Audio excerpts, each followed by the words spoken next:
অধ্যাপক তাসনিম সিরাজ মাহবুবের একটি সাম্প্রতিক বক্তব্য আমরা সোশ্যাল মিডিয়ায় দেখেছি, যেখানে তিনি ধর্ম নিরপেক্ষতা ফেরত আনতে চেয়েছেন এবং বলেছেন যে সংবিধান থেকে এটা তার চাওয়া। আপনি এই চাওয়ার সাথে একমত কিনা জনাব মামুনুল হক? না, আমি কোনোভাবেই একটি মুসলিম প্রধান দেশে এবং যারা আমরা ঐতিহ্যগতভাবেই একটি মুসলিম জাতিসত্তা গঠনের জন্য দীর্ঘ সংগ্রাম, যাদের ঐতিহ্য, আমরা সেখানে কোনোভাবেই ধর্মনিরপেক্ষতার মতো একটি ইসলাম বিরোধী, সম্পূর্ণ ইসলামের সাথে সাংঘর্ষিক একটি মতবাদকে কোনোভাবেই রাষ্ট্রীয়ভাবে আমরা ইসলামিক দৃষ্টিকোণ থেকে মানতে প্রস্তুত নই। জনাব মামুনুল হক, এখানে আমাদের দুটি প্রশ্ন আপনার কাছে খুবই সরাসরি, যে আপনি তাহলে ইসলাম ভিত্তিক রাষ্ট্র এই পৃথিবীতে কোনগুলিকে মনে করেন, এবং আপনি যদি বাংলাদেশ ইসলাম ভিত্তিক রাষ্ট্র হয় তাহলে কোনটাকে আপনি মডেল ধরবেন বা মনে করবেন? ইসলামের মডেল তো একটাই, ইসলামী রাজনীতি এবং ইসলামী রাষ্ট্র ব্যবস্থার মডেল একটাই। এখানে ভিন্ন কোনো মডেলকে অনুসরণ করার বা সামনে দাঁড় করানোর কোনো সুযোগ নেই। ইসলামের যে মূল সূত্র এবং ইসলামের যে মূল বুনিয়াদ, কোরআন এবং সুন্নাহ, অর্থাৎ আল্লাহর কিতাব এবং আল্লাহর পক্ষ থেকে আল্লাহর কিতাবের ব্যাখ্যা প্রদান করার যে অথরিটি, যিনি পার্সন, হযরত মুহাম্মদ সাল্লাল্লাহু আলাইহি সাল্লাম নবী, তার মাধ্যমে যেই আদর্শ আমরা পেয়েছি, সে দুটো হলো আমাদের বুনিয়াদ। এবং তার এই দুটোর মাধ্যমে, কোরআন এবং নবীর সুন্নাহর মাধ্যমে প্রাপ্ত ইসলামী যে রাজনৈতিক ব্যবস্থা, সেই ব্যবস্থার নাম হলো খিলাফা ব্যবস্থা। এবং এই খিলাফা ব্যবস্থাই ইসলাম মুসলমানদেরকে দিয়েছে। এবং এজ এ মুসলিম, খিলাফা ব্যবস্থার বাইরে মুসলমানদের জন্য অন্য কোনো রাজনৈতিক আমার বন্দোবস্ত বা জ- রাজনৈতিক জনাব ব্যবস্থাকে মামুনুল হক, অনুসরণ করার এবং এটাকে জনাব জনাব মামুন সমর্থন করার কোনো সুযোগ নেই। জনাব মামুনুল হক, আমার প্রশ্নটা ছিল যে বর্তমান পৃথিবীতে কোন রাষ্ট্র প্রপার ইসলামিক আদর্শ, বা যেটিকে আপনি বলতেছেন যে ইসলামে তার আলাদা কোনো মডেল নেই, ইসলাম তো সব একটা জায়গা থেকেই আসলে গাইডেড হবে, সেটি কোনটি অনুসরণ হ্যাঁ। করতেছে এবং আপনারা কোনটি না, চান? আমি জি, জাস্ট আমি এই এই এই জায়গাটাই আমি জি, খুব সচেতন ভাবেই আপনাকে যেটা বললাম, জি। সেটা হলো যে আমরা বর্তমান সময়ের জন্য আলাদা কোনো মডেলকে আমি অনুসরণীয় হিসাবে সামনে রাখতে চাই না। এটা ওকে। নিয়ে অনেক সমস্যাও আছে, কোনটাকে মডেল বলবো না বলবো, এবং সেখানে বিতর্কের অনেক জায়গা আছে।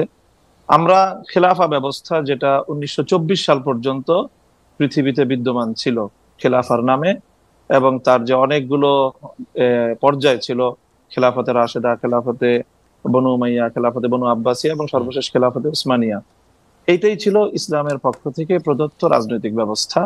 এবং সেই ব্যবস্থাটাই পৃথিবীতে কার্যকর ছিল বিগত প্রায় 100 বছর ধরে।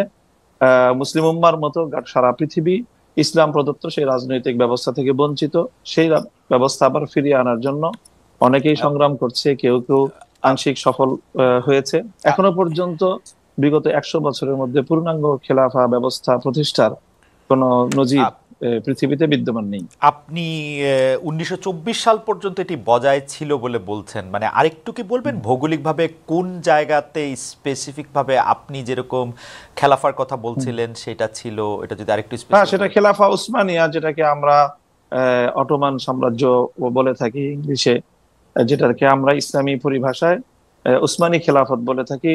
অন্যরা এটাকে উসমানী সাম্রাজ্য বলে, আমরা এটাকে সাম্রাজ্য বলি না। রাইট। উসমানী খেলাফা, যার প্রধান সর্বশেষ রাজধানী ছিল তুরস্কে, এবং তুর্কি খেলাফতও বলা হয় সেটাকে। এবং সেই তুর্কি খেলাফার অধীনেই পৃথিবীর বিরাট একটা অঞ্চল, মুসলিম বিশ্ব, সেটা পরিচালিত হতো। আপনি আপনি এই ওসমানিয়া খিলাফাকে কি আপনি মনে করেন যে তারা কোরআন সুন্নাহর আদর্শ ভিত্তিক ভাবেই এই খিলাফা ব্যবস্থা করেছিল? হ্যাঁ, তাদের মূল এখানে যে খেলাফা ব্যবস্থার যে মূল ভিত্তি, অর্থাৎ আইনের যে ভিত্তিটা, এবং সেই রাষ্ট্র ভিত্তিটা হবে রাষ্ট্র আল্লাহ প্রদত্ত আইন। সে আল্লাহ রাষ্ট্র প্রদত্ত সেভাবে আইনের পরিচালিত ভিত্তিতে হচ্ছিল। সমাজ এবং রাষ্ট্র পরিচালিত হবে। সেক্ষেত্রে বিভিন্ন সময়ে রাষ্ট্র পরিচালনার ক্ষেত্রে আইন অমান্য করার বা যথাযথভাবে আইনের প্রয়োগে ভুল ত্রুটি থাকতে পারে, কিন্তু আদর্শিকভাবে, নীতিগতভাবে সেই জায়গাটা খেলাফার অনুসরণ ছিল। আপনি ওসমানিয়া সাম্রাজ্যের যারা প্রধান ছিলেন, প্রথম দ্বিতীয় সুলাইমান থেকে শুরু করে আরো যারা, তাদেরকে আপনি আদর্শ মুসলিম খেলাফা শাসক মনে করেন? না, না, তাদের সকলকে পরিপূর্ণ আদর্শ মুসলিম শাসক হিসাবে আমি এখানে তাদেরকে সার্টিফাই করছি না।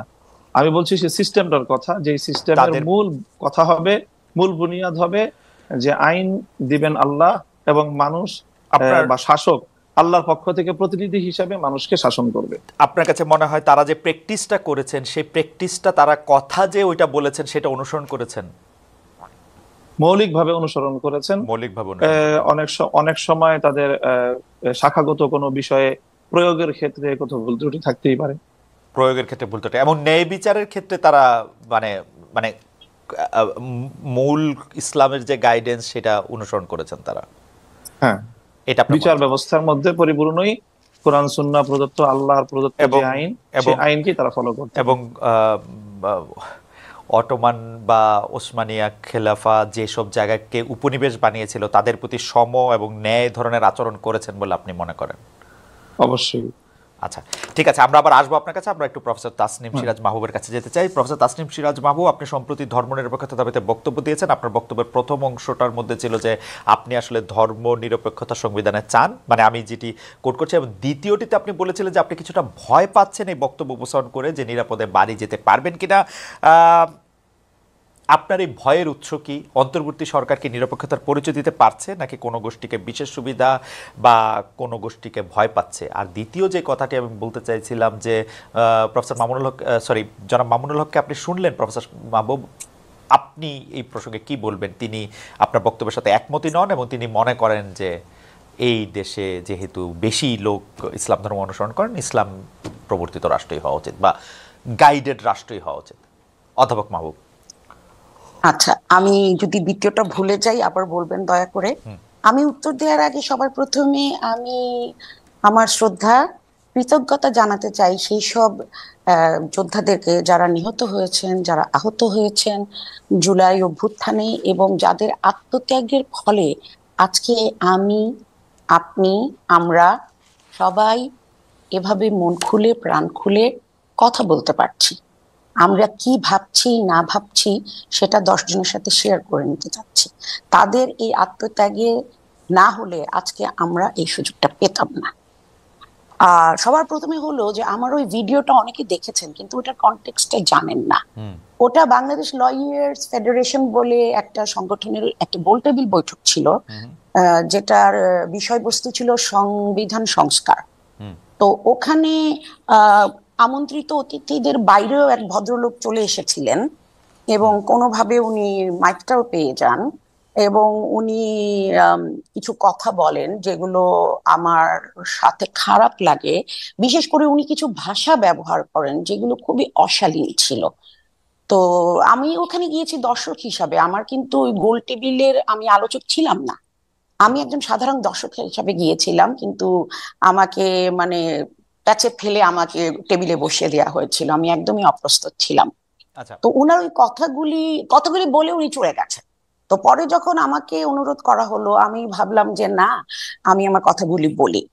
কাকতালীয় ভাবে ওখানে বক্তা একজন ছিলেন রিটায়ার্ড ডিস্ট্রিক্ট জাজ, একজন ছিলেন একজন রিটায়ার্ড জাস্টিস, যারা মূল বক্তা। এর বাইরে যারা ছিলেন সংগঠক থেকে শুরু করে বিভিন্ন দলের প্রতিনিধি, সবার কথায় বার্তায় চালে চলনে কাপড়ে চোপড়ে বোঝা যাচ্ছিল যে ওনারা কোনো একটা বিশিষ্ট নির্দিষ্ট ভাবধারার বিশ্বাসী। সো এই কারণেই আমি বলেছিলাম, কারণ আপনি যখন চারিদিকে এমন সব লোক দ্বারা ঘেরা থাকবেন আপনি বুঝতে পারছেন যে তাদের সাথে আপনার মতের 1% মিল নাই, তখন কিন্তু আপনি একটু অস্বস্তি বোধ করতেই পারেন। আমি দেখে এটা বলেছি, অনেকে হয়তো ওই পরিস্থিতিতে কথাই বলবেন না। তো এই কারণে আমি আয়োজকদের কাছ থেকে ইনডেমনিটি চেয়ে নিয়েছিলাম এবং ওটা পাওয়ার পরেই আমি কথা বলেছি। সো কেউ তো কনটেক্সটটা জানে না, কনটেক্সটটা না জানায় কেউ কিছু বুঝতে পারছে না যে ঘটনাটা কি। আর আপনার দ্বিতীয় প্রশ্নটা আরেকবার একটু বলবেন প্লিজ। সেটাই বলতে চাইছিলাম যে কনটেক্সটটা বলার জন্য অনেক ধন্যবাদ। দ্বিতীয় প্রশ্ন হচ্ছে যে অধ্যাপক তাসনিম সিরাজ মাহবুব, আপনার সঙ্গে আসলে যারা মামুনুল হক একমত হন নাই যে ধর্মনিরপেক্ষতা একটা রাষ্ট্র দরকার, বরং বা রাষ্ট্রের মধ্যে ধর্মনিরপেক্ষতা বিষয়টা থাকা দরকার। তিনি মনে করছেন সেটা ইসলামের সাথে সাংঘর্ষিক। ইসলামের মধ্যে এই একটা প্রপার গাইডেন্স আছে, যে গাইডেন্সের মধ্যে দিয়েই ইসলামে যারা ফলো করেন তারা চলতে হবে, রাষ্ট্র তার বাইরে না, আসলে তারা যে রাষ্ট্র গঠন করবেন সেটা তার মধ্যে দিয়ে চলতে হবে। এবং তিনি উদাহরণ দিতে গিয়ে বলেছেন যে 1924 সাল পর্যন্ত, যতদিন ওসমানিয়া সাম্রাজ্য, যেটাকে ওনারা খেলাফা বলছেন, সেইটার মধ্যে তিনি ছিলেন, ততদিন পর্যন্ত এটা ছিল, বাকি সময়ের মধ্যে ওনারা এটা প্রতিষ্ঠা করতে চান আবারও। আপনার মতামত শুনতে চাই। আসলে রাষ্ট্রধর্মটা তো অনেক বড় একটা বিষয়। আমি খুব মানে সহজ ভাষায় বলার চেষ্টা করব। আমার সীমিত জ্ঞানে আমি যতটুকু জানি, ইসলাম আমাদেরকে শেখায় পরমত সহিষ্ণুতা। সবাই নিজের নিজের ধর্ম পালন করবে, আমি তাকে বাধা দেব না, আমি তাকে জোরও করব না, অথবা আমি তাকে ফলো করতে যাব না। ইংরেজিতে একটা কথা আছে, এগ্রি টু ডিসএগ্রি। আপনাকে আমি কথা বলার সুযোগ দিব, আপনার কাজ আপনি করবেন, আমার কাজ আমি করব, শান্তিপূর্ণ সহ অবস্থান হবে। কিন্তু যখন আপনি রাষ্ট্রধর্মকে ইসলাম অথবা যে কোনো একটা ধর্ম বলে আপনি বিরুদ্ধার্থ করে দেবেন, তখন ওই দেশে অন্য যারা বসবাস করে, যারা এই নির্দিষ্ট ধর্মটির অনুসারী নয়, তারা যদি ইনসিকিউর ফিল করে, আমরা কিন্তু তাদেরকে দোষ দিতে পারি না। এবং আমি বড় হয়েছি একটা জেলায় যেখানে যেটা হিন্দু মুসলিম সম্প্রীতির জন্য বিখ্যাত, সেটা হলো সিলেট। আমরা ছোটবেলা হিন্দুদের সাথে মিশেছি, তারা তাদের মতো করেছে, আমরা আমাদের মতো করেছি, কোনোদিন কোনো দাঙ্গা হাঙ্গামা এগুলি হয়নি। সময়ের সাথে সাথে পরিস্থিতি বদলে গেছে। আমি 71-এ অনেক ছোট ছিলাম, 75টা আমার মনে আছে। 70-এর শুরুর দিকে আমি কিন্তু এইটা নিয়ে এমন কোনো মানে আমি যখন স্কুলে পড়ি 9-10 এরকম, 70-এর শেষের দিকে এটা কোনো ইস্যু ছিল না। তারপরে যখন সংবিধানে বিসমিল্লাহির রহমানির রহিম যোগ করা হয়, তখন একটু ভুরুটা অনেকে তুলেছেন, কিন্তু তাতে কোনো সমস্যা হয়নি। কিন্তু যখন রাষ্ট্রধর্মকে অফিসিয়ালি মানে ইসলামকে অফিসিয়ালি রাষ্ট্রধর্ম করা হয়েছে, তখন থেকেই যারা অমুসলিম তাদের মধ্যে একটা ভয় কাজ করে। এবং আগে শুনতাম অনেকেই বলতো যে আরে এ তো ইন্ডিয়াতে এক পা দিয়ে রেখেছে, সুযোগ পেলেই চলে যাবে, এখানে বসে লেখাপড়া করছে, চাকরি বাকরি করছে, টাকা পয়সা জমিয়ে চলে যাবে। এই সংখ্যাটা আগে খুব একটা বেশি ছিল না। আমার ডোমেস্টিক হেল্পদের মধ্যে আমার ড্রাইভার হিন্দু, আমার মালি হিন্দু, এবং আমি দেখি বিশেষ করে আমার মালি 8-10 বছরের বাচ্চা, সে তার ছেলেকে ইন্ডিয়াতে পাঠিয়ে দিয়েছে। তারা এখানে খুব ইনসিকিউর ফিল করে। আপনাকে একটু আপনার অনুমতি একটু থামাই, আমরা একটু মানে জনাব মামুনুল হকের বক্তব্য আমরা একটু শুনতে চাইবো যে ইনসিকিউরিটিটা নিয়ে, এবং সেই ইনসিকিউরিটিটা তো একটা বাস্তব ইনসিকিউরিটি। আমরা একটা রাষ্ট্র গঠন করেছি, এই ক্ষেত্রে কি আমাদের আসলে একটা গ্রুপ যারা এই ব্যাপারটা বিশ্বাস করছে না বা ইসলাম ধর্মের মধ্যে তারা নাই, তারা ইনসিকিউর ফিল করছে না, এবং এই ফিলিংটা তাদেরকে দেয়া দরকার কিনা? আপা যে ইনসিকিউরিটিটার কথা বলছেন, জনাব মামুনুল হক। হ্যাঁ, এই যে অনিরাপত্তার কথা বা ইনসিকিউরিটির যে প্রশ্ন আসছে, এটা আসলে মূলত ইসলাম এবং ইসলামের যে রাজনৈতিক ব্যবস্থা বা ইসলামী যে রাষ্ট্র ব্যবস্থা, এই ব্যবস্থা সম্পর্কে মানে অনেকের না জানা থাকা বা একটা ভুল ধারণা থেকেই আমার মনে হয় এই ধরনের মনোভাব তৈরি হয় বা একটা আশঙ্কা তৈরি হয়। আপনি যদি ইসলামের যে প্রায় 1000 বছর বা তার চেয়েও বেশি সময় এই পৃথিবীতে ব্যাপকভাবেই সারা পৃথিবীকেই মৌলিকভাবে শাসন করেছে ইসলাম। এরপরে গত 500 বছর ধরে হয়তো পশ্চিমা বিশ্বের যে উত্থান, সেই সময়টা থেকে ইসলাম সারা পৃথিবী থেকে একেবারে যে শাসনের যে জায়গা, সেখান থেকে তারা 2 নম্বরে চলে গিয়েছে ইসলাম ধর্ম বা মুসলমানরা। যদি ইসলামের রাসূল সাল্লাল্লাহু আলাইহি সাল্লামের যুগ থেকে নিয়ে 1000 বছরের পৃথিবী দেখেন, তো তখন প্রায় অর্ধেকটা পৃথিবী সরাসরি খিলাফার অধীনেই ছিল, এবং এই অর্ধেক পৃথিবীতে অন্য সকল ধর্মাবলম্বীরাই কিন্তু তারা সেখানে বসবাস করেছে, যার যার ধর্ম পালন করেছে।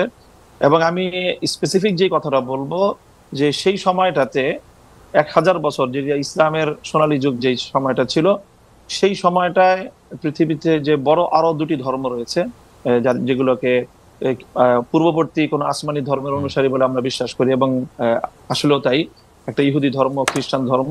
সেখানে আপনি যদি প্রায় 1000 বছরের ইহুদিদের ইতিহাস পড়েন, তাহলে সেই 1000 বছরই প্রায় ইহুদিরা খ্রিস্টানদের দ্বারা নিগৃহীত হয়েছে, বিভিন্ন জায়গায় নির্যাতনের শিকার হয়েছে। আর 1000 বছরই ইহুদিরা মুসলমানদের আশ্রয় প্রশ্রয় বিভিন্ন জায়গায় তারা নিরাপত্তা পেয়েছে।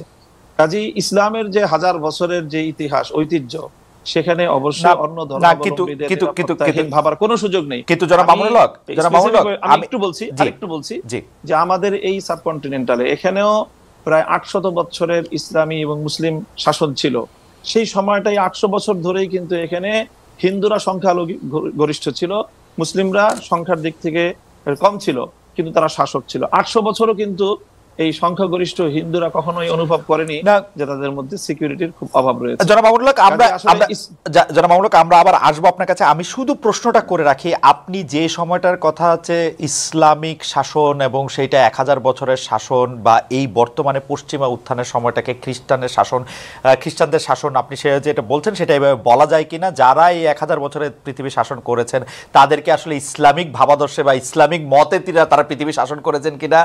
আমাদের উপমহাদেশে যারা মুসলমান, আপনি যাদেরকে মুসলমান শাসন বলছেন, সেটা মোগল হোক, পাঠান হোক, তারা আসলে সুদূর পরবর্তীভাবেও আসলে ইসলামী শাসন ব্যবস্থা করেছেন কিনা, সেটি নিয়ে আমরা আসলে আপনার সাথে একটু প্রশ্ন করবো। নাকি আপনি আসলে শুধুমাত্র তাদেরকে ব্র্যান্ডেড করছেন যেহেতু তাদের নাম দেখে নাম পড়ে মুসলমান মনে হয়? আমি সেটা মূল জায়গাটা যেটা বলবো, সেখানে শাসন ব্যবস্থার ক্ষেত্রে, আইনের ক্ষেত্রে মূল ভিত্তিটা ছিল কোরআন সুন্নাহ। ব্যক্তিগতভাবে অনেকেই অনেক অন্যায়, আমার মনে হয় যে জনাব মামুনুল হক, ভিত্তিটা ইসলাম থাকার কারণে এখানে অন্য ধর্মাবলম্বীরা কোনোভাবেই বিচার ব্যবস্থায় কোনোভাবে বৈষম্যের শিকার হওয়ার কোনো সুযোগ ছিল। জনাব মামুনুল হক, আমি একটু একান্তভাবে অনুরোধ করবো যে আপনি আইনের ব্যবস্থাটা কোরআন সুন্নাহ ছিল কিনা সেটিকে আবার একটু চেক করে বলবেন কিনা, অটোমানদের ক্ষেত্রে, মোগলদের ক্ষেত্রে, পাঠানদের ক্ষেত্রে।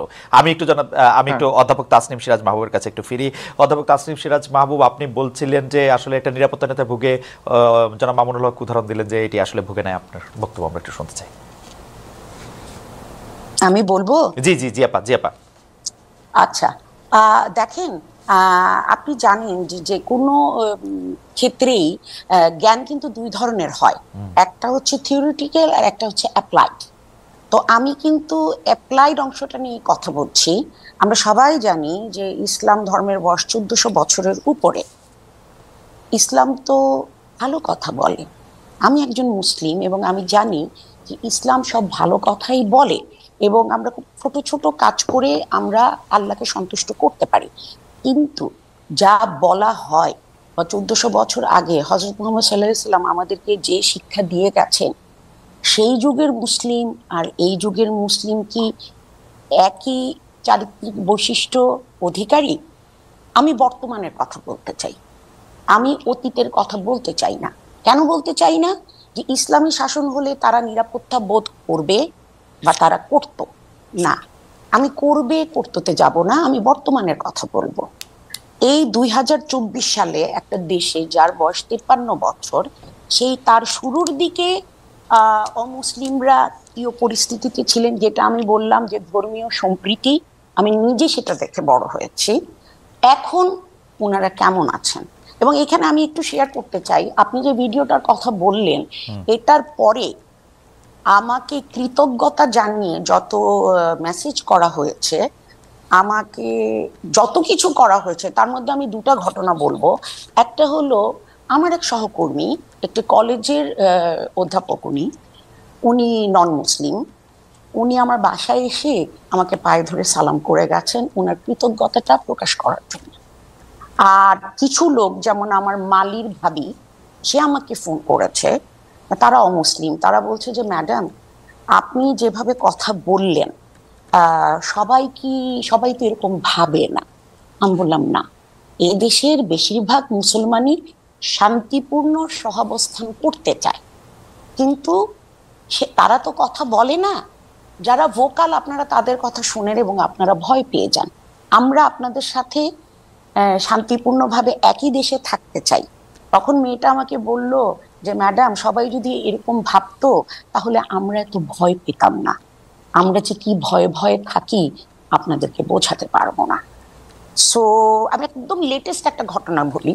কালী পুজোর দিন সরবর্দী উদ্যানে ভিতরে একটা কালী মন্দির আছে, সেখানে সেখানে একটা পুজো হচ্ছিল এবং অনেক অনেক লোক এসেছিলেন এবং অনেকে তাদের মোটরসাইকেলগুলি গেইটের ভিতরে রেখেছিলেন। রাত 10টার দিকে এসে তথাকথিত একজন ছাত্র কয়েকজন মিলে গেইটে তালা মেরে দিলেন। তো তাদেরকে বলা হলো যে আপনারা গেইটে তালা মারছেন কেন? বলল রাত 10টা বেজে গেছি তাই আমরা তালা মারছি। আপনারা কে? আমরা প্রক্টোরিয়াল টিমের সাথে কাজ করি। তারা যে আটকেছে শুধু তো নন মুসলিমদেরকে আটকায়নি, এখানে আমাদের মুসলিম ছাত্রছাত্রীরাও ছিলেন এবং এর মধ্যে একটা মেয়ে ছিল, একটা পত্রিকার সাংবাদিক, ক্যাম্পাস সাংবাদিক। তার পোস্ট থেকেই আমরা এটা জানতে পারি। তারপরে তাদেরকে যখন চ্যালেঞ্জ করা হলো তখন তারা বলল যে আমরা ছাত্র এবং আমরা যেটা বলবো সেটাই আইন।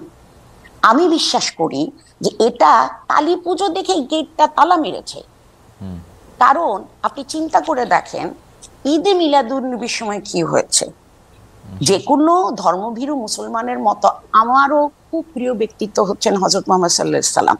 আমি মনে করি উনি একজন আদর্শ মানুষ ছিলেন। তো ওনার জন্মদিনটা আমরা পালন করব ক্যাম্পাসের ভিতর গরু জবাই করে? এটা কি ঠিক জায়গা? ক্যাম্পাসের ভিতরে আপনি গরু জবাই করবেন?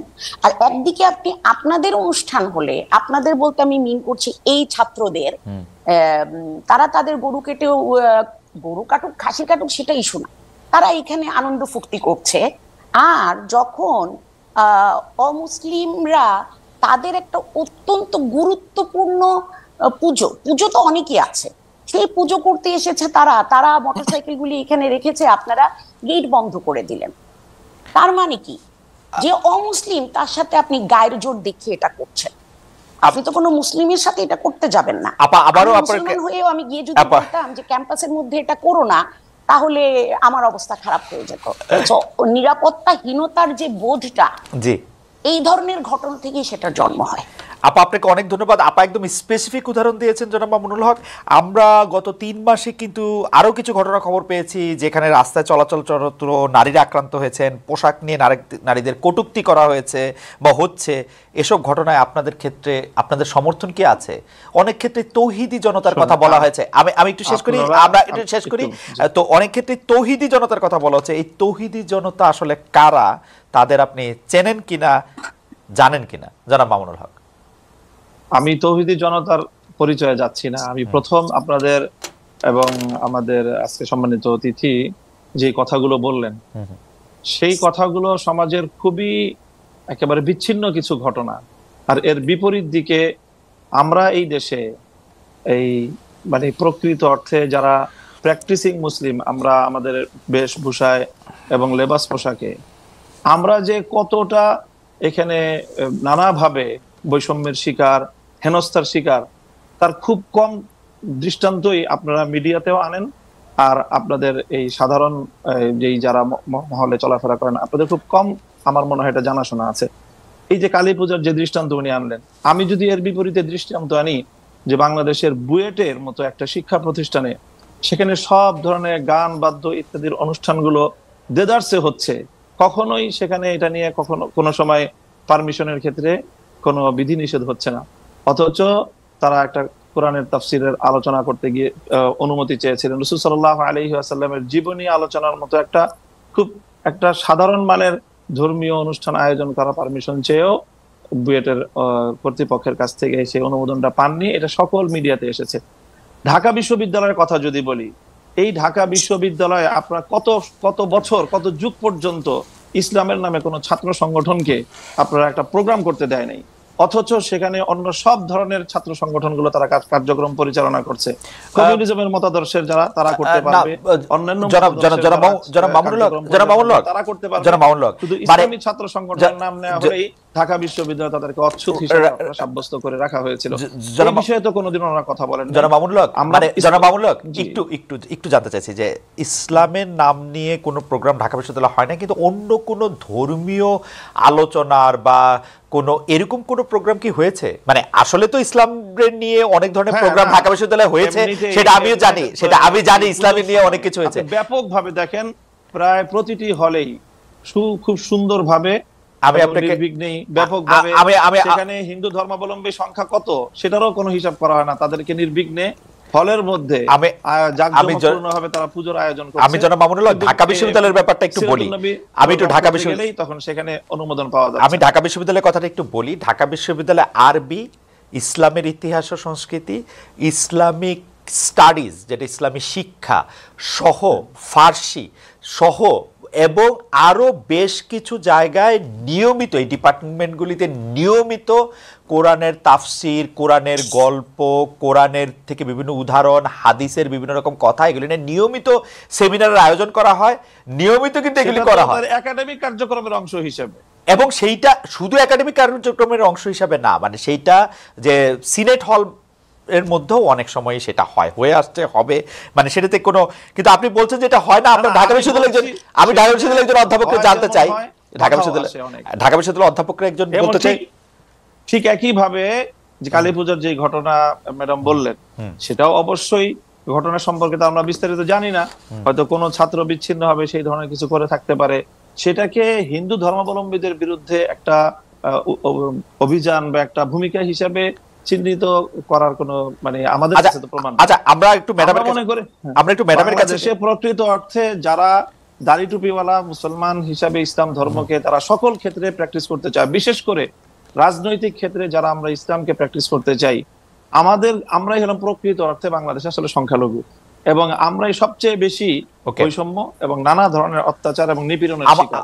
এবং আমাদের এই নিপীড়নের বিরুদ্ধে কখনোই সমাজের এই যে সাধারণ শিক্ষা ব্যবস্থার যারা শিক্ষক মহোদয় আছেন বা অন্যান্য আপনাদেরও খুব একটা সোচ্চার কখনো আমরা পাই। আচ্ছা, আমরা এটা অধ্যাপক মাহবুবকে জানতে চাইবো। আমি একটু আপনার কাছ থেকে এটা জানতে চাই যে ধরেন বাংলাদেশে আপনি যে ধরনের রাষ্ট্র ব্যবস্থা কায়েম করতে চাচ্ছেন, ধরেন যে খিলাফা, সেই খিলাফা আসলো, তাহলে কি আপনারা এই যে ধরেন কালী পূজার কথা বলা হলো সেগুলি বন্ধ করে দিবেন, যে না রমনায় বা বন্ধ হবে কেন, সেগুলি করতে দিবেন, সেগুলি করতে দিবেন? প্রত্যেক ধর্মাবলম্বীর যার যার ধর্মীয় রীতি অনুযায়ী তার সে ধর্মীয় স্বাধীনতা ভোগ করবে, তার জানমালের নিরাপত্তার যে বিষয়গুলো আছে, ইসলামী রাষ্ট্র ব্যবস্থা, ইসলামী রাজনৈতিক যে বন্দোবস্ত, সেখানে অন্য ধর্মাবলম্বীদের ধর্ম পালনের শুধু স্বাধীনতা নয় বরং নিরাপত্তা নিশ্চিত করা হয়েছে, এবং সেই নিরাপত্তা অবশ্যই বাস্তবায়ন করা হবে। তাদেরকে কি জিজিয়া কর দিতে হবে? এখন আমি প্রথমেই কথা বলি যে আমরা মুসলিম কি অমুসলিম, যদি আমি মুসলিম হয়ে থাকি তাহলে আমাকে অবশ্যই কোরআনের প্রত্যেকটা আইনকে বিশ্বাস করতে হবে, মানতে হবে। আমরা আপনাদের কাছে পাল্টা প্রশ্ন করি খালেদ মহিউদ্দিন সাহেবকে এবং আজকে আমার অতিথিকে, যে আমরা এজ এ মুসলিম আমরা কোরআনের প্রত্যেকটা বিধানকে শ্রদ্ধা করি কিনা, এবং প্রত্যেকটা বিধান আল্লাহর পক্ষ থেকে প্রদত্ত সেই হিসাবে আমি বিশ্বাস এবং মানি কিনা, সেটা বলেন আপনারা। আচ্ছা, আমি প্রশ্ন উত্তর দিচ্ছি, আপা নিশ্চয়ই আমার থেকে দিবেন, আপা উত্তর দিবেন। আমি শুধু প্রশ্নটা করি যে আমরা কি কোরআনের বিধানটার প্রতি শ্রদ্ধা করি কেবলমাত্র আমি মুসলমান সেইটা বড় হওয়ার জন্য, নাকি আপা আরেকটা কথা বিভিন্ন জায়গায় বলে থাকেন, আমার হারাম হালাল জ্ঞান, আমার ঘুষ সুদ জ্ঞান, আমার অন্যায় অত্যাচার জ্ঞান, আমার বিভিন্নভাবে বিভিন্ন মানুষের যেটাকে আমানতরে খেয়ানত করার জ্ঞান, সেইটাও আমরা মানি? আমি তো দেখি বাংলাদেশে 10 জনে, বাংলাদেশ 90 ভাগ মুসলমানের দেশ, আমি দেখি 90 ভাগ মুসলমানের মধ্যে 90 ভাগ ধর্মীয় সেই বিশ্বাসটাকে আপনি প্র্যাকটিস করার বিষয়। যদি আপনি ধর্মীয় যে বিশ্বাস সেটাকে যদি আপনি অ্যাকসেপ্ট করেন, দেন তখন আপনি মুমিন না, আমি এবং যদি আপনি সেটাকে প্র্যাকটিস করেন তারপর আপনি সে ভালো আমল হলো, আপনার উন্নত মুসলিম হলেন। কিন্তু প্র্যাকটিস কোনটা গুরুত্বপূর্ণ, প্র্যাকটিস কোনটা গুরুত্বপূর্ণ, রাইট? প্র্যাকটিস কোনটা প্রশ্ন আমি বলি, একটু শুনেন। জি, জিজিয়া কর দিবে কিনা, জিজিয়া করটাকে স্বাভাবিকভাবে যেটা ভাবে উপস্থাপন করা হয় যে এটাকে খুব একটা জুলুম এবং অন্যায় এবং ইসলামের একটা বৈষম্যপূর্ণ বিধান হিসেবে আপনারা আখ্যায়িত করার আপনার প্রশ্নের টোনের মধ্যেই কথাটা রয়েছে।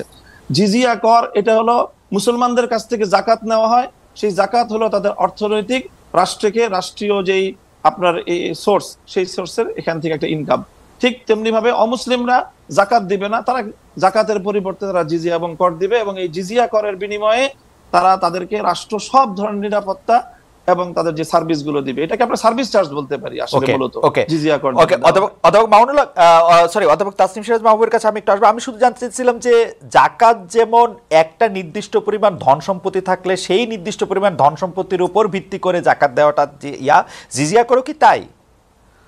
জিজিয়া কর হলো একটা চুক্তির ভিত্তিতে এবং একটা যৌক্তিক পরিমাণে, মানে একটা লোক পক্ষ থেকে নির্ধারণ করা হয় যে মাথা পিছু সবার জন্য, কোন পর্যায়ে কতটুকু সামর্থ্য থাকলে কতটুকু দিবে, এবং সামর্থ্যের বাইরে যদি কারো উপরে জিজিয়া কর আরোপ করা হয় তাহলে সেক্ষেত্রে কোরআন এবং হাদিসে সুস্পষ্টভাবে রাষ্ট্রকে নিষেধ করা হয়েছে, এবং যে এই আইন করবে একজন ব্যক্তির উপর সামর্থ্যের বাইরে যদি তার কাছ থেকে সার্ভিস চার্জ নেওয়া হয়, জিজিয়া কর নেওয়া হয়, তাহলে সেই আইন বলবৎ করা যাবে না। ইসলামিক স্পষ্টই বিধান রয়েছে। ইসলামের মধ্যে কোনটা বেশি গুরুত্বপূর্ণ, অমুসলিমদের সাথে সেরকম একটা চুক্তি করা, আমরা এই প্রশ্নের উত্তর আপনার পরে আসছি, যে অমুসলিমের কাছে একটা চুক্তি ঠিক করা, নাকি হচ্ছে যে চুরি ডাকাতি ঘুষ সুদ বিগত সরকারের বিরুদ্ধে যেসব দুর্নীতির অভিযোগ আছে, আমরা ব্যাংক লুট সেগুলি, তারপর হচ্ছে যে কোনো অন্যায়ের কাছে মাথা স্বীকার করা, দুর্নীতি করা, কোনটা বেশি গুরুত্বপূর্ণ সেটা আপনার কাছ থেকে শুনবো। আপনারা কেন এগুলির থেকে ওগুলি সামনে আনেন কিন্তু বেশি একটা গুরুত্ব আমরা দেই না কেন,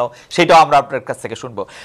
অধ্যাপক তাসনিম সিরাজ বাবু, জনাব মামুনুল হক কিন্তু একদম স্পেসিফিকলি বললেন যে তারা সবচেয়ে বেশি নিগ্রহের শিকার, তাদেরকে দেখলে যখন বোঝা যায় যে তারা এক ধরনের সিম্বলের মধ্যে আছেন, সেটা টুপি দাড়ি, এবং যখন তাদেরকে বোঝা যাচ্ছে তারা যখন ইসলামের হয়ে রাজনীতির কথা বলছেন, তাদেরকে শুধু উনি এই শব্দটা বলছেন যে তারাই নিজেদেরকে সংখ্যালঘু মনে করছেন, কারণ তাদেরকে এই অধিকার দেওয়া হচ্ছে না। সেটা ঢাকা বিশ্ববিদ্যালয়ে অধিকার দেওয়া হচ্ছে না, বিশ্ববিদ্যালয়গুলি বলছে না, সাংবাদিকরা অ্যাড্রেস করছে না। আপনার কি মনে হয়? আপনার মত শুনবো, কিন্তু আমরা একটা দর্শক জরিপের কথা আপনাকে একটু শোনাই, যে আমরা দর্শকদের কাছে জানতে চাইছিলাম যে বিচারের আগে আওয়ামী লীগের রাজনীতি করার অধিকার নেই, জুলাই আন্দোলনকারীদের এই অবস্থান সমর্থন করেন কিনা। শতকরা 68% এই অবস্থান সমর্থন করেছেন আমাদের দর্শকদের মধ্যে, শতকরা 32% সমর্থন করেন নাই। আমাদেরকে ভোট দিয়েছেন 62,000 ভোটার।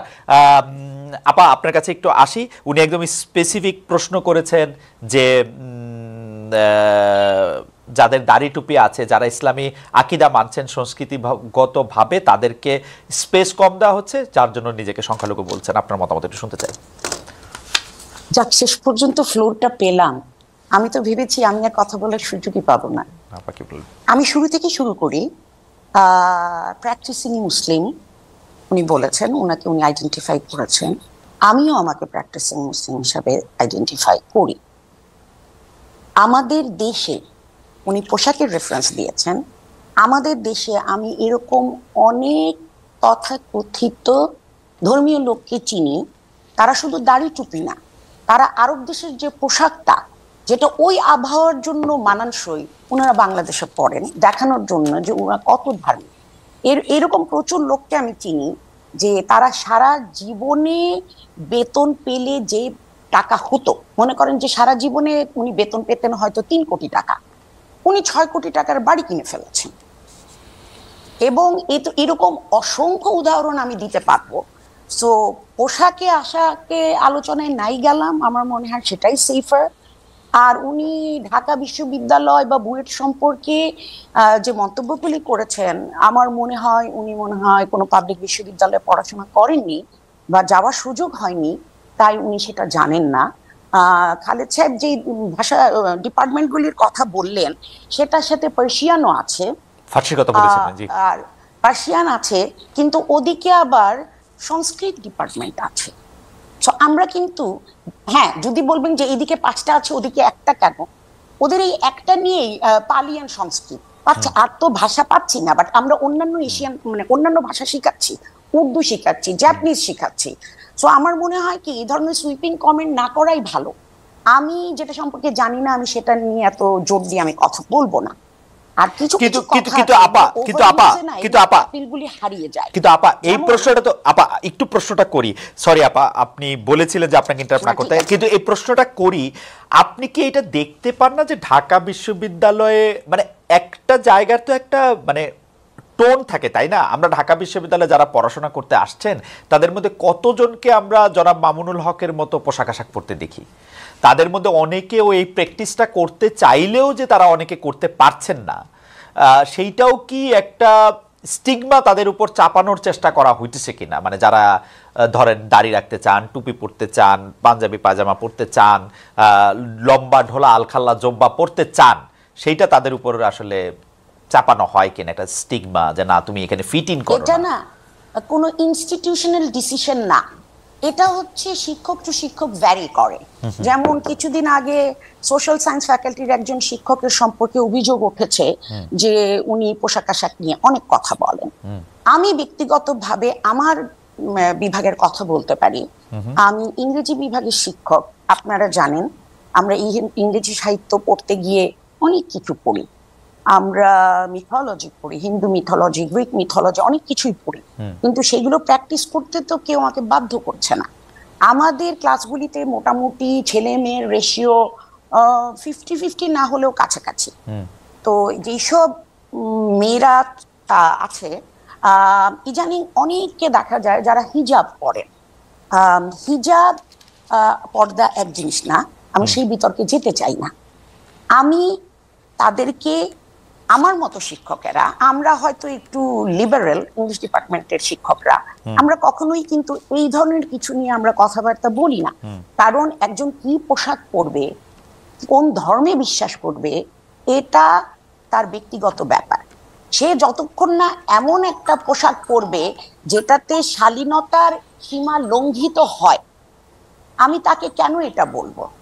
আমাদের স্টুডেন্টরা জিন্স পরে আসছে, টি শার্ট পরে আসছে, আলখেল্লা পরে আসছে, বোরখা পরে আসছে, এবং আপনারা হয়তো জানেন না, ইংরেজি বিভাগে এখন প্রচুর মাদ্রাসার ছেলে পড়ে, প্রচুর। মানে একবার আমার ক্লাসে প্রায় 40 জনের মতো স্টুডেন্ট ছিল, এবং তার 30-35% ছিল মাদ্রাসা ব্যাকগ্রাউন্ডের। এবং অনেকে শুনলে আরো অবাক হবেন যে ইদানিং আমি বুঝতে পারি আমার অভিজ্ঞতা থেকে যে মাদ্রাসা শিক্ষা তো ইংরেজির উপর অনেক জোর দেওয়া হয়, কারণ ইংরেজি বিভাগে আসা কিন্তু চারটিখানি কথা নয়, আর অনেকের সাথে কম্পিট করে আসে। রাইট। তো এতে আমি অনেক খুশি যে ওনারা শিক্ষার এবং বিশেষত ইংরেজি শিক্ষার গুরুত্ব বুঝতে পেরেছেন। তো তারা কি পড়ে আসলো না আসলো, এটা বিচ্ছিন্নভাবে যদি দু একজন শিক্ষক বলে থাকেন, অবশ্যই এটা আপত্তিজনক। সেই জায়গায় হলে আমিও আপত্তি করতাম, কারণ আমি কি পড়বো না পড়বো সেটা আমার বিষয়। কিন্তু যখন জিনিসটা বাড়াবাড়ি পর্যায়ে চলে যায়, আমি 2007 সালে হজ করে এসেছি, এবং আমি জানি যে হজের সময় মুখের এতটুকু জায়গা ভিজিবল হতে হয়, বাধ্যতামূলক। আমাদের কিছু কিছু কিছু খুবই কম, বাট কিছু কিছু ছাত্রী আছে একদম এইরকম করে ঢেকে আসে, শুধু দুটো চোখ দেখা যায়। তাদের হাত মোজা পরা থাকে, পা মোজা পরা থাকে, যেটা আমাদের ধর্মের রিকোয়ারমেন্ট বলে আমি কোথাও পড়ি। আমি এগুলো নিয়ে কিছুটা লেখাপড়া করি। এবং ভাইবার সময় আপনি যদি আপনার নিকাবটা না সরান, তাহলে কিন্তু আপনার আইডির সাথে, আপনার আইডি কার্ডের সাথে আপনার চেহারা আমি মিলাতে পারছি না। সো এগুলি আমার মনে হয় অপ্রয়োজনীয়। কিন্তু পোশাক আশাকের ব্যাপারে, চিন্তাধারার ব্যাপারে, সব ব্যাপারে আমি ব্যক্তি স্বাধীনতায় বিশ্বাস করি, ততক্ষণ পর্যন্ত যতক্ষণ না এইটা একজনের বা সমাজের বা দেশের জন্য ক্ষতিকারক না হয়। তাসনিম আপা, আপনাকে ইসলামের কথা যদি আমরা বলি, তাসনিম আপা, জি আপনি শেষ করবেন। জি আপনি শেষ করছিলেন, সরি আপনি শেষ করেন, সিস্টেমের কথা বলছিলেন। জি, আমরা যদি ইসলামের কথা বলা আর সেটা নিজের জীবনে ধারণ করা কিন্তু দুই ইস্যু। আমাদেরকে ইসলাম শিখায় নম্র হতে, ভদ্র হতে, অন্যের সাথে ভালো আচরণ করতে। ইসলামে বলা হয়েছে একজন মানুষের প্রতি, একজন মানুষের দিকে হাসলে সেটাও এক ধরনের সাদকা। ওকে, আমরা কি সেগুলো করি? আমার মনে হয় আপা চেঁচামেচি করি, তাদেরকে আমরা ইসলামের বাঘ, ইসলামের সিংহ এইসব টাইটেল দেয়া হয়। তো আমরা নিজেদের মধ্যে কতটুকু ইসলাম পালন করি যে আমি রাষ্ট্রধর্ম ইসলাম চাই, এটাই আমার প্রশ্ন।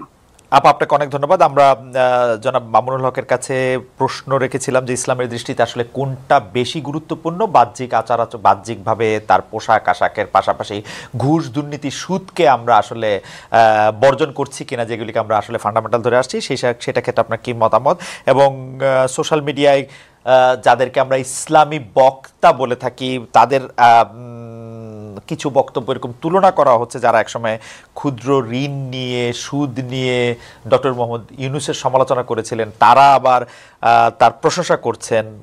বক্তাদের একটি অংশ কি বাতাস বুঝে বক্তব্য দিচ্ছেন কিনা, এবং আপনারা যে ইসলামকে, যেটিকে আসলে পলিটিক্যাল ইসলাম বেশি করে বলা হচ্ছে, যেটা এবং যেই কারণে বাংলাদেশে ইসলামী দলগুলির মধ্যে অনেক বিভাজন দেখা যাচ্ছে, মানে কেউ হয়তো ইসলাম বিশ্বাস করছেন এবং জোর দিয়ে বলছেন যে জনাব মামুনুল হক যেগুলি বলছেন সেগুলি ইসলাম না, আরেকজন বলছেন যে ওইটা যারা বলছেন তারা কাফের।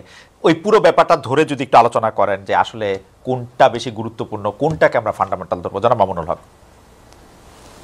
জি, আসলে অনেকগুলো মানে এখন বিষয় আমার সামনে আলোচনার জন্য, সময় কতটুকু পাবো আমি জানি না।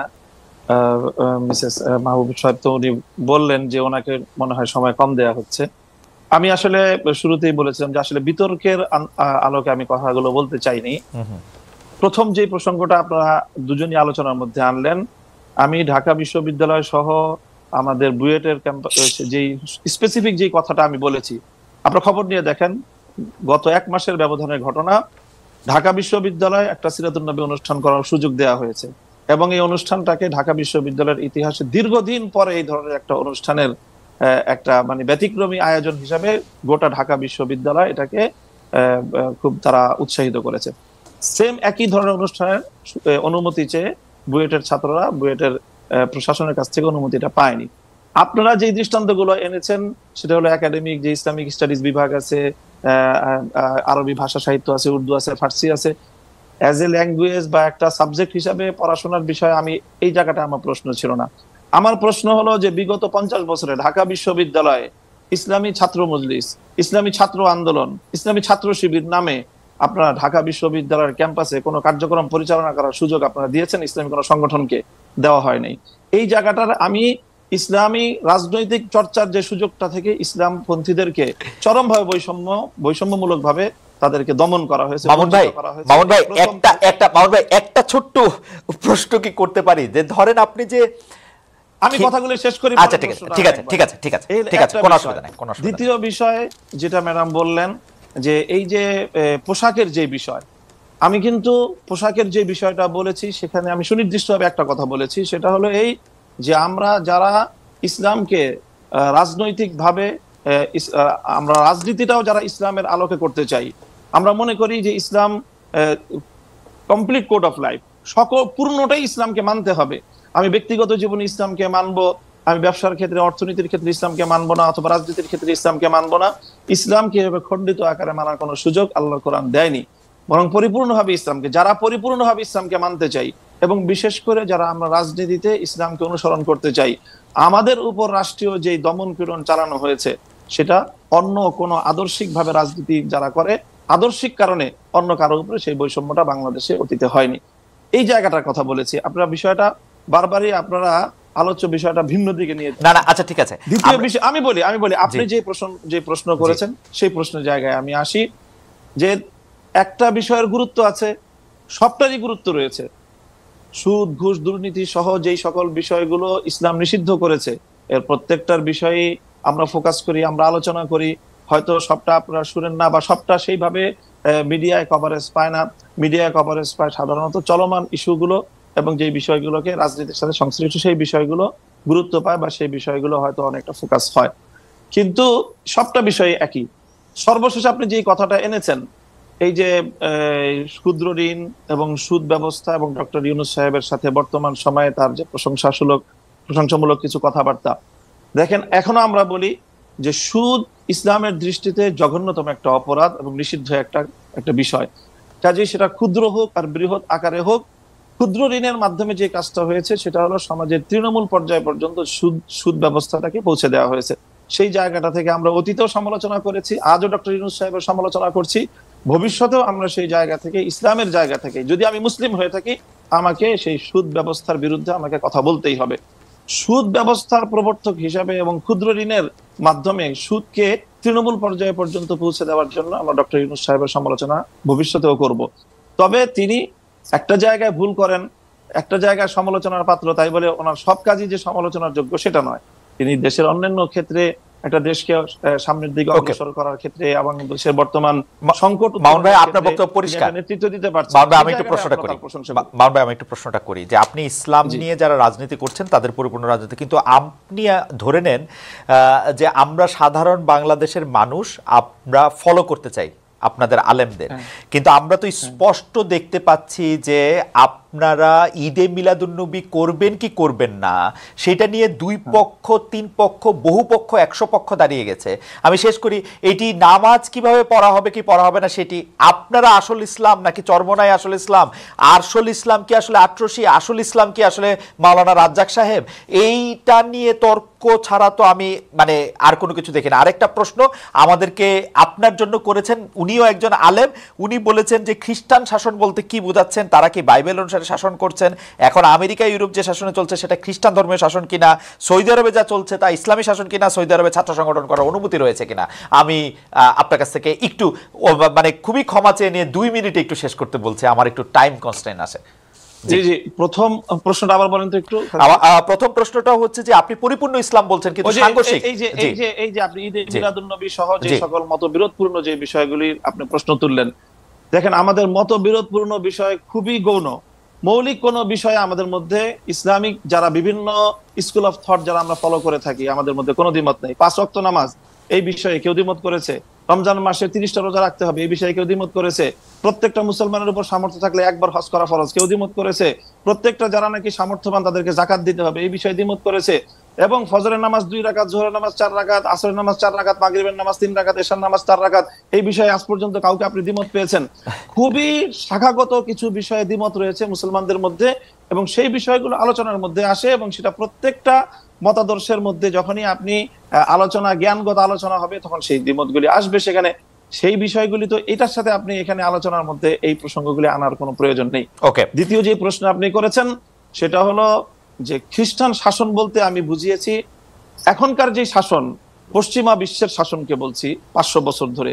এর আগ পর্যন্ত আমি যেটা বলেছি যে যে পশ্চিমা বিশ্বের এই সেকুলার রাষ্ট্র ব্যবস্থা বা রাজনৈতিক এই যে গির্জা বিপরীত যে রাষ্ট্র ব্যবস্থা পশ্চিমা বিশ্ব অনুসরণ করছে, এর আগ পর্যন্ত তাদের যে শাসন ব্যবস্থা ছিল সেটা খ্রিস্ট শাসন ব্যবস্থা ছিল। আমি সেখানে বলেছি যে সেই খ্রিস্ট ব্যবস্থায় ব্যাপকভাবে খ্রিস্ট রাষ্ট্রগুলো কর্তৃক ইহুদিরা নিগৃহীত হয়েছে, এবং সেই সময়টা ইহুদিরা মুসলমানদের প্রোটেকশনে তারা থেকেছে।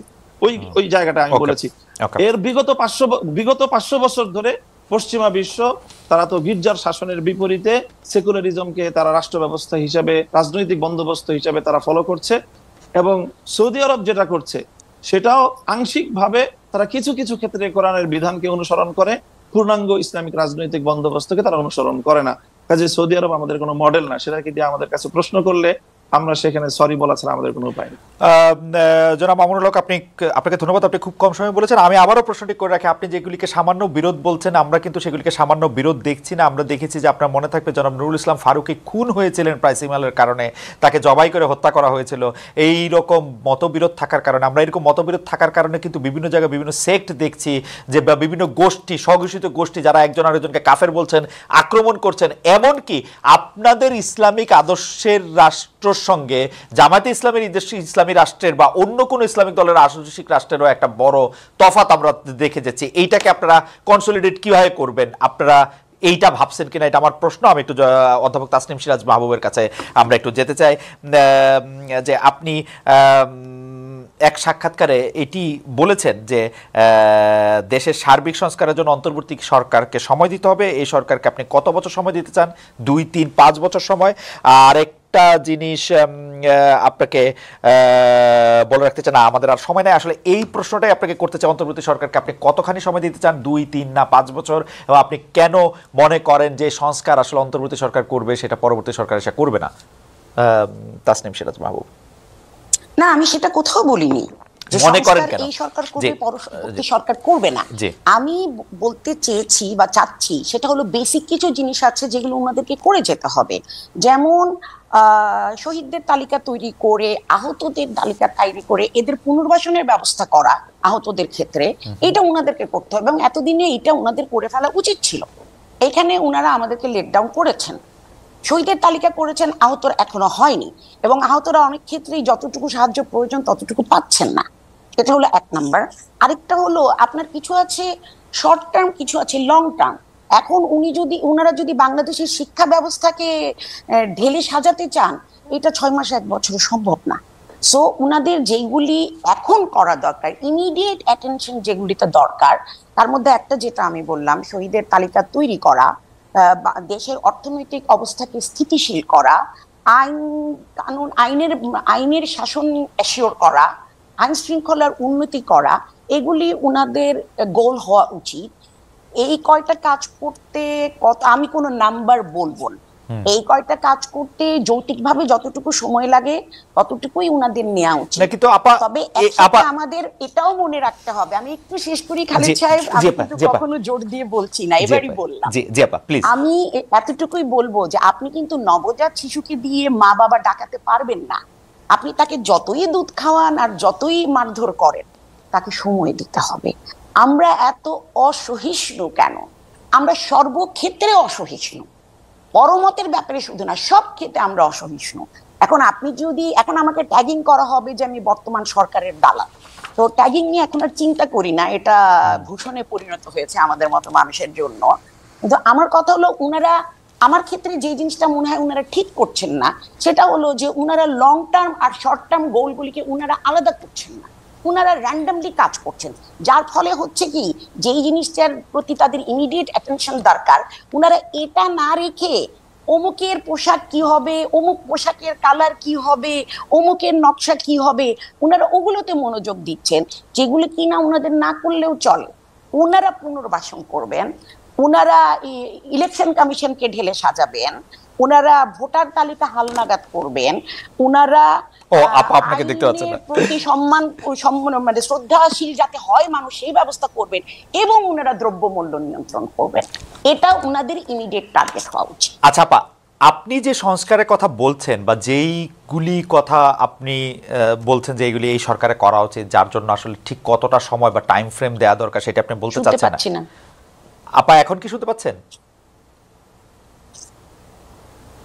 আপা আপা আপা আপা আমাকে শুনতে পাচ্ছে না? আমি এখন পাচ্ছি। আচ্ছা আপা, আমি যে প্রশ্নটি করতে চাইছি সেটি হচ্ছে যে আপনি বলছেন যেই কাজগুলি এখন এই মুহূর্তে করতে হবে, আপনি যেগুলিকে প্রায়োরিটিতে দিলেন, যে এই কাজগুলি একটা অনির্বাচিত সরকার কেন করবে? আমরা তো সংবিধান অনুযায়ী আমরা এই রাষ্ট্রটার মালিক, তো জনগণ রাষ্ট্রটার মালিক হলে জনগণের প্রতিনিধিরাই তো শুধু রাষ্ট্র ব্যবস্থায় মানে রাষ্ট্র পরিচালনা অংশ নেওয়া উচিত। কেন একটা ইন্টারিম ব্যবস্থা এটা হইতে পারে, কিন্তু এটা এরকম কেন? আপা আপনাকে 1 মিনিটে শেষ করতে হবে, এই পর্বে আপনার কাছে আসতেছি। জি জি আপা, 1 মিনিটে আমি শেষ করছি। আমি একটা জিনিস নিয়ে শুধু বলি, এই যে মনে করেন আপনার একটা অবাধ সুষ্ঠু নির্বাচন করতে হলে আপনাকে কিন্তু ভোটার তালিকা হালনাগাদ করতে হবে। এখন আপনি যদি বলেন যে নতুন সরকার এসে সেই ল মেকাররা এটা হালনাগাদ করবে, তাহলে ওরকম ইলেকশনটাকে বিশ্বাসযোগ্য হবে যে আপনি ল মেকার এসে তালিকা, তাহলে আপনি পুরানো তালিকা যেটার মধ্যে অনেক ভুয়া ভোটার আছে, অনেক জেনুইন ভোটারের নাম নেই, এইটা দিয়ে আপনি যদি কোনো নির্বাচন করেন, এই তালিকা ফলো করে, সেই নির্বাচনের বিষয় মানে বিশ্বাসযোগ্যতা কতটুকু থাকবে? তাদেরকে তো আমরা সবাই দায়িত্ব দিয়েছি, তারা তো উড়ে এসে জুড়ে বসেনি। নির্বাচিত হতে পারে, কিন্তু তারা আমাদের ম্যান্ডেটে হচ্ছে, তাদেরকে এতটুকু স্বাধীনতা তো দিতে হবে। আচ্ছা আপা, আমার আপনার কাছে এই বিষয়ে প্রশ্নটা দুটি ভাগ আছে। আমি কেন আপনাকে একটু 1 মিনিটে শেষ করতে বললাম, কারণ আমাদের এই অনুষ্ঠানটি চ্যানেল 24-এও দেখানো হয়, কিন্তু চ্যানেল 24 এর টপ অফ দ্য আওয়ার নিউজের জন্য তাদেরকে এখন স্টুডিওতে ফিরে যেতে হবে। আমরা আপনাদের সঙ্গে আরো কিছুক্ষণ থাকবো। আমি একটু স্টুডিওতে অনুরোধ করেছি আমাদেরকে একটু এক্সটেন্ড করার জন্য। আমি যেই প্রশ্নটি আপনার কাছে করতে চাই সেটা হচ্ছে যে ভোটার তালিকা হালনাগাদ করাটা যদি এত জরুরি হয়, এবং ভোটার তালিকা হালনাগাদ করা কিন্তু এত সহজ কাজ না, এটা একটা সময় সাপেক্ষ কাজ, কিন্তু আমরা কিন্তু দেখেছি এই সরকার এখন পর্যন্ত একটা নির্বাচন কমিশনই ফর্ম করতে পারে নাই। ফর্ম করবে, তারপরে হালনাগাদ করবে। দ্বিতীয় কথা হচ্ছে যে আপনি বলেছেন যে তারা উড়ে এসে জোরে বসেনি, তাদেরকে আমরা ম্যান্ডেট দিয়ে বসেছি। সে আমরা আসলে কারা, মানে কার ম্যান্ডেটে তাসনিম সিরাজ মাহবুব আসলে অন্তর্বর্তীকালীন সরকারের সদস্য নন, কিন্তু আরেকজন সদস্য, মানে সেই লোকটি আসলে কারা? আমি আগেই বলে রাখি, আমার কোনো সমস্যা নাই, যারা উপদেষ্টা আছেন, প্রধান উপদেষ্টা সহ, তাদের সবাইরে আমার খুব ভালো লাগে, তারা সবাই আমার খুব প্রিয়, তারা খুব লক্ষ্মী, তারা সবচেয়ে ভালো, পৃথিবীর সবচেয়ে ভালো, কিন্তু ম্যান্ডেটটা কোত্থেকে পেলো এটা আমার একটু জানতে ইচ্ছা করে। ম্যান্ডেটটা কার আসলে? আচ্ছা, আপনি অবশ্যই জানেন, এটা দর্শকরা জানেন না, সেই কারণেই বলছি। আপনাদের ভুলে যাওয়ার কথা না যে বঙ্গভবনে এই ছাত্র সমন্বয়কদের সাথে একটা মিটিং হয়েছিল, 3 বাহিনীর প্রধান, এবং পরে তারা প্রেসিডেন্টের সাথে বসে তারা কথা বলেছিলেন যে তারা ডক্টর ইউনূসকেই চিফ অ্যাডভাইজার হিসাবে দেখতে চান। তো এটা তো আমরা করিনি, যে ছাত্র জনতা এই অভ্যুত্থানটা করেছে এবং সেটার নেতৃত্ব যারা ওই সময়ে দিয়েছিল তারাই গেছে আলোচনা করতে, কারণ 3 বাহিনীর প্রধান, বিশেষত আর্মির প্রধান, তাদেরকেই দাওয়াত দিয়েছেন। খালেদ মহিউদ্দিনকে বা তাসনিম মাহবুবকে কিন্তু দাওয়াত দেন। ওকে, তো তাদেরকে পরিষ্কার। দিয়েছেন এবং আমরা কেউ আপত্তি করিনি, কারণ তারা খুব অ্যাক্টিভলি পার্টিসিপেট করেছে, ওকে, আমরাও ছিলাম, কিন্তু তারা খুব অ্যাক্টিভলি পার্টিসিপেট করেছে, তারা নির্যাতিত হয়েছে। তো যখন তাদেরকে দাওয়াত দেওয়া হয়েছে তারা গিয়েছে, তারা এটা নিয়ে আলোচনা করেছে, ওকে, আলোচনাটা ফলপ্রসূ হয়েছে এবং সেই আলোকে একটা সরকার হয়েছে। সেই হিসাবেই আমি বলছি, তখন তো আমরা কেউ আপত্তি করিনি যে ঠিক আছে, না একে চিফ অ্যাডভাইজার করা যাবে না বা তাকে অ্যাডভাইজার করা যাবে না। ঠিক আছে, এবং প্রথম দিকে সরকার এত পরিষ্কার। বিতর্কিত সিদ্ধান্ত নেয়নি। এখন যত দিন যাচ্ছে আর নতুন নতুন উপদেষ্টাদেরকে সংযোজিত করা হচ্ছে, সমস্যাটা তখনই দেখা দিচ্ছে। কারণ আমার মনে হয় ওনারা ব্যাকগ্রাউন্ড স্টাডি করছেন না। আর ইলেকশন কমিশনের কাজটা যে ওনারা শুরু করছেন না, এটা কি আমরা সমর্থন করছি বা ভালো দৃষ্টিতে দেখছি? মোটেই না, মোটেই না। ওকে, আপনারা যদি বলেন যে এখন আমরা কি করছি, আমরা এমনিও ওয়াচডগ, আমরা বসে বসে দেখছি এবং ওনারা যে কাজগুলি ভুল করছেন বা সঠিক করছেন না সেগুলোর ব্যাপারে কিন্তু আমরা খুবই সোচ্চার। ওকে, আপনি সোশ্যাল মিডিয়ায় যান, দেখেন, তাহলে বুঝতে পারবেন। আপা আপনাকে ধন্যবাদ। আমি জনাব মামুনুল হক, আপনার কাছে আজকের জন্য আমরা একটু শেষ প্রশ্নে আসতে চাই যে আসলে ইসলামিক দলগুলি এক একজন এক এক রকম মতবাদ, এক এক রকম কথা সামনে আনার পর, এবং অনেক সময় এই কথাগুলি খুবই আক্রমণাত্মক এবং একজন আরেকজনের সাথে খুবই সাংঘর্ষিক, সেইটার ক্ষেত্রে আপনারা কিভাবে এটাকে আসলে মানে সমন্বয় করতে চাইছেন সেটিও যদি আমাদের একটু বলেন, এবং এটার ক্ষেত্রে আপনাদের লক্ষ্য এবং উদ্দেশ্য কি, এর মধ্যে জামাতে ইসলামী থাকবে কিনা, প্রধান বড় ইসলামিক রাষ্ট্র মানে দল হিসেবে আমি বলতে চাইছি আর কি, হেফাজতে ইসলামীতে যেসব দলগুলি ছিলেন তাদের অংশগ্রহণটা কি হবে? আমাদের খুবই আপনার কাছে সরি, আমরা 2 মিনিট সময় আপনার কাছে মাত্র। জি, খালেদ ভাই, আপনি একটা প্রশ্ন রেখে গিয়েছিলেন যে ওই যে নুরুল ইসলাম ফারুকী সাহেবের হত্যাকাণ্ড বা এই জাতীয়। আসলে দেখেন, এই আমাদের ভিতরকার যে সকল মতবিরোধ গুলো রয়েছে সেই সকল মতবিরোধ গুলোর একটা, আমি আগেই বলেছি, শাখাগত বিষয়ে কিছু মত পার্থক্য রয়েছে। সেই জায়গাটায় অনেকে হয়তো মতবিরোধের জায়গাটায় কিছুটা তারা সীমা লঙ্ঘন করেন, সেটা কখনোই সীমা লঙ্ঘন তো সীমা লঙ্ঘনই, সেটাকে আপনি মূল ধারার কাজ হিসেবে কখনোই গণ্য করতে পারেন না। এখনকার যে প্রশ্ন আপনার, সেটাতে অবশ্যই আমরা যারা রাষ্ট্র ব্যবস্থায় ইসলাম দেখতে চাই, অর্থাৎ যারা আমরা ইসলামী রাষ্ট্র প্রতিষ্ঠার আন্দোলন করি এবং সেই রাজনীতি করি, আমরা মনে করি যে এই পয়েন্টে যারাই আছে তাদের সাথে শাখাগত ক্ষেত্রে আমাদের যতই মত পার্থক্য থাকুক, মৌলিক একটা জায়গায় আমরা অবশ্যই ঐক্যবদ্ধ আছি, সেটা হলো আমরা ইসলামী রাষ্ট্র ব্যবস্থা প্রতিষ্ঠা করতে চাই। সেই জায়গায় আমরা ঐক্যবদ্ধ। তবে বর্তমানে বাংলাদেশের সার্বিক পরিস্থিতিতে বিগত যে ফ্যাসিবাদের যেই একটা আক্রোশ এবং তার যে বৈষম্য এবং তার যে অত্যাচারের শিকার আমরা হয়েছি যে পক্ষগুলো, আমরা এখন আপাতত মনে করি যে তাদের সকলের মধ্যে এক ধরনের ঐক্য থাকা দরকার, যাতে কোনোভাবেই সেই জালিম এবং ফ্যাসিবাদী চক্র যেন আবার কোনোভাবেই বাংলাদেশের রাজনীতিতে সহসাই তারা প্রতিষ্ঠিত হতে না পারে। তাহলে আমাদের এই আগস্ট বিপ্লবের সকল অর্জনই ব্যর্থ হয়ে যাবে এবং সেক্ষেত্রে সেই অত্যাচার এবং ফ্যাসিবাদ আরো অনেক বেশি। আগস্ট বিপ্লবের কথা, মামুন ভাই, আগস্ট বিপ্লবের কথা যখন বললেন তখন আমি আপনাকে একটা বিষয় একটু প্রশ্ন করতে চাই, সেটি হচ্ছে যে আপনি নিশ্চয়ই আপনার মনে আছে যে তারিখটা হচ্ছে এই বছরেরই 27 জুলাই মনে হয়, 27 জুলাই আপনাদের সাথে আলেমদের সাথে স্বরাষ্ট্র মন্ত্রণালয়ের স্বরাষ্ট্রমন্ত্রীর একটি বৈঠক হয়েছিল, আপনারা সেখানে গিয়েছিলেন। সেখানে আপনারা কি এই সরকারকে সমর্থন করেছিলেন এরকম আপনারা শুনেছিলাম যে শেখ হাসিনা সরকারকে সমর্থন করেছিলেন, কি ঠিক? সেখানে কোনোভাবেই সমর্থনের কোনো প্রসঙ্গ আসে না। আপনারা দেখবেন যে সেখানে আমার কোনো বক্তব্য নাই, এবং সেখানে একরকম সেটাও এক ধরনের অত্যাচার ছিল, আমাদেরকে জোর করে আসলে তুলে নিয়ে যাওয়া হয়েছে। মানে আপনি স্বেচ্ছায় যান নাই? এরকম ব্যবস্থাটাই ছিল। আপনি স্বেচ্ছায় যান নাই? ছাত্র নেতৃবৃন্দকে যেভাবে তুলে নিয়ে যাওয়া হয়েছে, আমি কোনোভাবে স্বেচ্ছায় যাইনি সেখানে। আচ্ছা, আপনি স্বেচ্ছায় যান না, ওকে, ঠিক আছে। আমার মনে হয় যে জনাব মামুনুল হক তার বক্তব্য দিয়েছেন, আমরা একদম শেষ মিনিটে এসেছি। আমি ম্যাডামকে প্রশ্ন করতে চাই যে ম্যাডাম, আপনি যত কথাই বলেন বাংলাদেশের একটা বড় অংশ তারা তো আসলে বোধহয় মনে করেন যে যদি ইসলামিক আদর্শে রাষ্ট্র পরিচালিত হয় তাহলে সেটা রাষ্ট্রের জন্য ভালো হবে। তাদের মধ্যে অনেকেই নিশ্চয়ই মনে করে যে রাষ্ট্রধর্ম ইসলাম থাকলেই সেটা ভালো হবে, কারণ এর বাইরের তো আমরা কথা খুব শুনি নাই। আপনি কি মনে করেন যে আপনার এই বলাটা ভবিষ্যতে একটা শুধু বিরোধিতা হিসাবেই বা একটা বামপন্থা হিসেবেই থেকে যাবে, নাকি আসলে এটা চেঞ্জ হবে? আপনি 1 মিনিটে যদি একটু বলেন যে আপনি আসলে কি ভাবেন বা কি মনে করেন।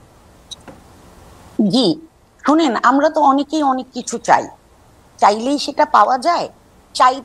পেতে হলে আমাকে সেই দিকে কাজ করতে হবে। সো ওনারা যদি ইসলামিক রাষ্ট্র ব্যবস্থা কায়েম করতে চান, ওনারা সহ্য ধৈর্য নিয়ে ভদ্রতার সীমা লঙ্ঘন না করে ওনারা ক্যাম্পেইন চালান। যদি সংখ্যাধিক্যে ওনাদের এটা সাপোর্ট করবে, আমার কোনো আপত্তি নাই। কিন্তু কথা হচ্ছে, আমি যেটা আগেও বলেছি, আমি ইসলামী রাষ্ট্র ব্যবস্থা চাইবো, আগে তো মুসলিম হিসাবে আমাকে প্রপার হতে হবে। আমি একজন কোন ক্যাটাগরির মুসলিম? আমি কি একজন ভালো মুসলিম? অন্য লোক, বিশেষ করে অমুসলিমরা কি আমার সাথে নিরাপদ বোধ করে? আমি কি এমন কথা বলি যেটাতে দেশে দাঙ্গা লেগে যেতে পারে? আমি কি অ্যাগ্রেসিভ ভাবে কথা বলি? এই কাজগুলি কি আমি করি? কারণ এগুলি কোনোটা আল্লাহর পছন্দের কাজ না। আমাদেরকে দিনে 5 বার নামাজ পড়তে বলা হয়েছে, যেটা আর কোনো ধর্মে নাই, এটা শুধু ইসলাম ধর্মেই আছে। কারণ আমাদের আল্লাহ চেয়েছেন আমাদের জীবনাচরণটা এমন হোক যাতে নন মুসলিমরা দেখে অনুপ্রাণিত হবে এবং তারা কনভার্ট করবে। সো আমাদেরকে কিন্তু সবসময় ভালো ভালো কাজ করতে বলা হয়েছে। আমরা কেন অন্যদেরকে উস্কে দিচ্ছি? আমরা কেন হুমকি ধমকি এগুলো দিচ্ছি? আমার কাছে শান্তিপূর্ণ ভাবে করবো। ওনারা রাষ্ট্রধর্ম ইসলাম চান, কোনো অসুবিধা নাই, কিন্তু এটা শান্তিপূর্ণ। সবাই যদি ওটাতে মত দেয় তারা করবেন। আমার যদি ভালো না লাগে আমি অন্য দেশে চলে যাবো, সিম্পল এজ দ্যাট। কিন্তু এটা নিয়ে ঝগড়াঝাটি, মারামারি, ট্যাগিং, মানুষজনকে খারাপ ভাষায় কথা বলা, এগুলো তো ঠিক না। আপা আপনাকে ধন্যবাদ। আমরা আসলে আপা যেহেতু এই কথাটা বলেই ফেলছেন যে আমরা একটু বেড়ে গেলেও যে মামুন ভাই আপনি 30 সেকেন্ড একটু বলবেন কিনা এইটা আপার আহ্বানটা সম্পর্কে? না, এটা তো পরিষ্কার একটা বিষয় যে বাড়াবাড়ির তো সুযোগ নেই। কিন্তু আমরা কি ট্যাগিং এর শিকার হচ্ছি না? আমাদেরকে কেন মৌলবাদী বলছেন বা কেন আমাদেরকে জঙ্গিবাদী বলে গালি দিচ্ছেন? না না, আমরা তো ইসলামী রাষ্ট্র প্রতিষ্ঠা করা আন্দোলনের কথা বললেই মৌলবাদ বলে এটাকে আখ্যায়িত করে এটাকে ট্যাগিং করা হয়। যেমন আপা যখন কথা বলছেন, মামুন ভাই আপা যখন কথা বলছেন, আমাদের এখানে যারা মন্তব্য করছেন, আপা যখন কথা অনুসরণ করতে হয় পূর্ণাঙ্গ ইসলাম অনুসরণ করবেন, আমরা সেটারই আহ্বান জানাই, আপা সেটাই আহ্বানই জানাই। জি, এবং মানুষ যদি সেটাকে অ্যাকসেপ্ট করে তাহলে তাকে ইসলামী রাষ্ট্র প্রতিষ্ঠা ব্যবস্থা বাস্তবায়ন করার সুযোগ দিতে হবে আমাদের। কিন্তু আপা যখনই কথা বলছেন, যে আমার মনে হয় মামুন ভাইও ঠিক কথা বলেছেন, এবং আপা যখন কথা বলছেন তখনই যে তাকে ভারতীয় দালাল, হিন্দুদের এজেন্ট এগুলি বলা হচ্ছে সেটাও কিন্তু সত্য। এবং আপনি প্রচুর পরিমাণে লোক তাকে এই কথা বলছেন, অথচ উনি বলছেন যে উনি প্র্যাকটিসিং মুসলমান, উনি বলছেন যে উনি 5 ওয়াক্ত নামাজ পড়েন, উনি বলছেন যে উনি এইটাকে মনে করেন যে ইসলাম হচ্ছে এমন একটা ধর্ম যাতে সবাই তার প্রতি আকৃষ্ট হওয়া উচিত। ওনার এই স্কুলটাকেও আসলে ভারতীয় এজেন্ট, ভারতীয় দালাল বলা হচ্ছে। এবং মামুন ভাই ব্যাপারেও আসলে মামুন ভাইয়ের ব্যাপারটা আসলে পরিষ্কার, শুধুমাত্র উনারা ইসলামিক রাষ্ট্র বলছেন বলেই তাকে জঙ্গিবাদী, মৌলবাদী, হ্যানবাদী, তেনবাদী যে ট্যাগ দেওয়া হচ্ছে সেটি থেকে আমরা মুক্তি চাই। আপনাদের দুজনকেই অনেক অনেক ধন্যবাদ, অধ্যাপক তাসনিম সিরাজ মাহবুব এবং জনাব মামুনুল হক। আপনারা আজকে সুন্দর একটি আলোচনার মাধ্যমে আমাদেরকে অনেক বিষয় আলোকিত করেছেন, আপনাদেরকে আমরা ধন্যবাদ জানাই। দর্শক, আমরা বৃহস্পতিবার দিন আসছি আবার, নিশ্চয়ই